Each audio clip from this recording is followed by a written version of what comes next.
Mtume alimwambia sahaba wake Abdallah, ya Abdallah, idha asbahta fala tantadhir almasaa wa idha amsayta fala tantadhir sabaha.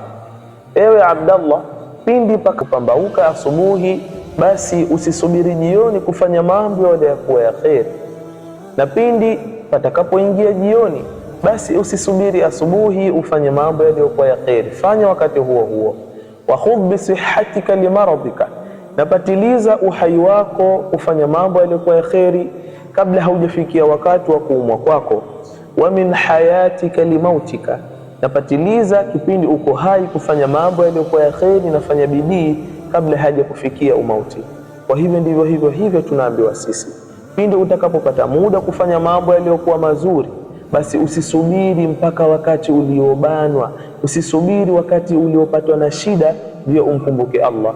Kila muda, kila nyakati tunahitajika tumkumbuke Allah na tufanye mambo yaliyokuwa ya kheri. Insha Allah tutafanikiwa. Wassalamu alaikum wa rahmatullahi wa barakatuh.